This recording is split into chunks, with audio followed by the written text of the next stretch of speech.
In this video, we're going to discuss relative clauses. In German, these are called Relativsätze. Relative clauses provide more information about a noun in a sentence.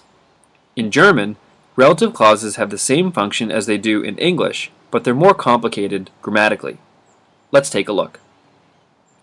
Let's say you know a guy and you think he's nice. If you're talking about him in English, you might say something like, I know a man, he is nice. Another way you can say the same thing is with a relative clause. I know a man who is nice. Now, notice how we're basically saying the same thing. We've just combined two separate sentences into one sentence and used the word who to link the two clauses together. Sometimes you see the word that or which here, but that's really all there is to it in English. Now let's look at some examples in German. You know a man and you think he's nice.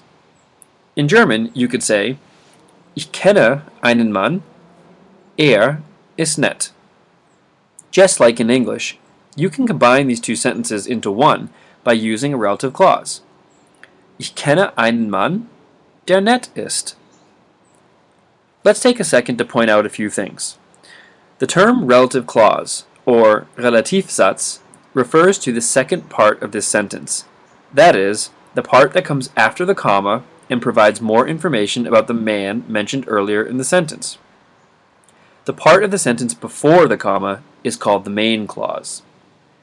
Relative clauses in German are different than in English in a few ways. First, relative clauses in German are always introduced by a comma. Relative clauses are sometimes introduced by a comma in English, but in German, that's always the case. Second, just like with das or weil clauses, the conjugated verb must always be placed at the very end of the relative clause. This word is called the relative pronoun, or Relativpronomen in German.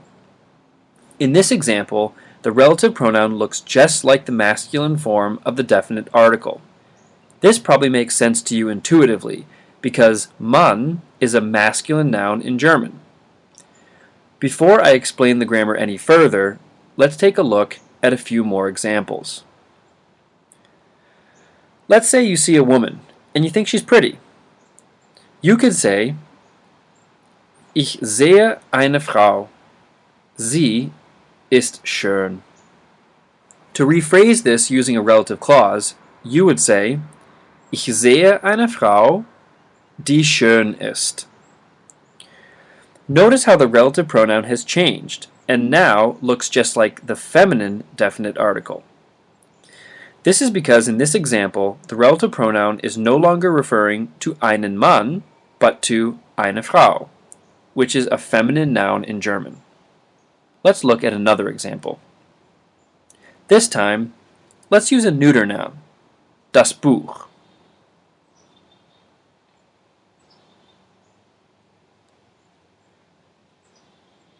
This is a really interesting book. So you could say, Ich lese ein Buch, es ist interessant. But we want to use a relative clause. How do we do it? You got it. Ich lese ein Buch, das interessant ist. This time, the relative pronoun refers to ein Buch, so it looks just like the neuter definite article. Now, it's really important to notice here that this word is not the conjunction das, like in Ich weiß, dass du cool bist. That sounds the same, but is spelled with two S's and is used in entirely different types of sentences. The relative pronoun das is spelled with just one S, just like the neuter definite article. This is really important to recognize because while you can't hear the difference when you're speaking, when you're writing, you don't want to mix the two up. Now let's move on to our final example for this video. Here are a couple students. My students are really smart, so I'm going to say, Ich habe viele Schüler, sie sind intelligent. Now let's turn those two sentences into one by using a relative clause. Ich habe viele Schüler, die intelligent sind. Once again, here's the relative pronoun. And since it refers to Schüler, which is a plural noun, the relative pronoun looks just like the plural definite article. Okay, let's review. 1. Relative clauses are used to provide more information about a noun in a sentence. 2. In German, relative clauses are always introduced by a comma.